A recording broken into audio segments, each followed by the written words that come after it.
میرے مصطفیٰ کریم دی بارگاہ کے اندر ایک مرتبہ ایک رابی حاضر خدمت ہو گئے، عرض کرنے لگے یا نبی اللہ یا رسول اللہ، مجھے آپ یہ ارشاد فرمائیے جب قیامت کا دن آئے گا اللہ تعالیٰ سب کے اوپر غضب کا نزول فرمائے گا، ہر طرف جو معاملات ہوں گے آپ ارشاد فرماتے رہتے ہیں یا رسول اللہ میں پوچھنا چاہتا ہوں اس دن نیکوکاروں کو جنت عطا فرمائے گا، جہنم کے اندر گناہگاروں کو ڈال دے گا، یا رسول اللہ مجھے ارشاد فرمائیے، آپ خود ارشاد فرماتے ہیں لوگوں کا حساب و کتاب بھی لے گا، سب کو میزان عمل کے اوپر بھی لایا جائے گا، ان کو نامہ اعمال بھی دکھائے جائیں گے،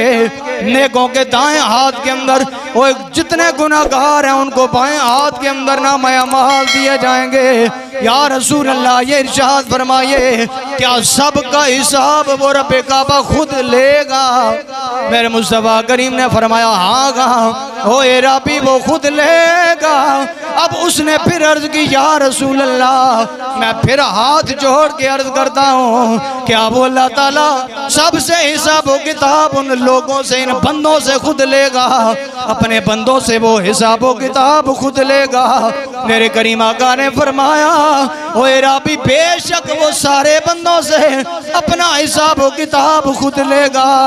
اب اس اے ربی کی مسکراہٹ جا گئی، میرے کریم آقا نے فرمایا اے ربی تم مسکرا کیوں رہا ہے؟ اب اے ربی عرض کرنے لگا یا رسول اللہ آپ خود تو ارشاد فرماتے ہیں وہ اللہ بڑا کریم ہے، وہ اللہ تعالیٰ بڑا رحیم ہے، مجھے تو اتنا پتا ہے جب کریم کسی کے اوپر قدرت پا لیتا ہے، جب رحیم کسی کے اوپر قدرت پا لیتا ہے پھر اسے سزائیں نہیں دیتا،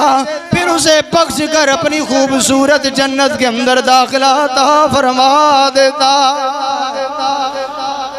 اس لیے حضرت میاں محمد بخش رحمت اللہ علیہ فرماتے ہیں فضل تیرے نالے اوہ لوگا ترے دا پھٹیاں دے سنگ رل گئے، اوہ کتے بھی جنت جان محمد چنگیاں دے سنگ رل گئے۔ حضرت عمر بن عبدالعزیز رحمت اللہ تعالی علیہ آپ وہ ہستی ہیں جنہوں نے سب سے پہلے فن حدیث یعنی کہ حدیث کی جتنی بھی ترویج و اشاعت تھی لوگوں سے جمع کر کے، جیسے پہلے حضرت ابوبکر صدیق نے قرآن پاک کو جمع فرمایا، پھر حضرت عثمان غنی نے جمع فرمایا، پھر کتابی شکل کے اندر لایا گیا، اسی طرح حضرت عمر بن عبدالعزیز رحمت اللہ تعالی علیہ نے حدیث پاک کو صحابہ سے تابعین سے جمع کیا، جمع کر کے کتابی شکل کے اندر ان کو تدوین فرمایا۔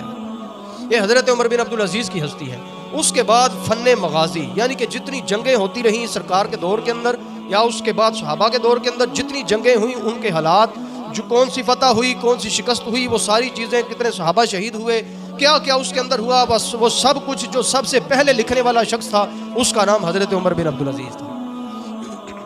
اسی طرح آگے چلیے صحابہ کرام کے حالات و واقعات لکھنے کے اندر سب سے پہلے حضرت عمر بن عبدالعزیز۔ اسی طرح جو مسجد نبوی کی سب سے پہلے توسیع کرنے والے امیر تھے ان کا نام حضرت عمر بن عبدالعزیز۔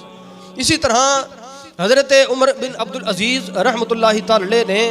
ایسے کارنامے سر انجام دیے کہ جتنے معذور افراد تھے ان لوگوں کے رجسٹروں کے اوپر نام لکھے، پھر ان کے وظیفے مقرر آپ نے فرمائے،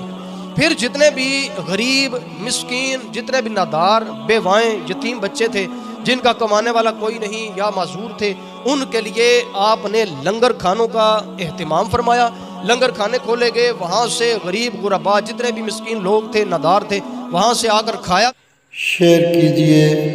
لائک کیجئے اور سبسکرائب کیجئے۔ Thank you.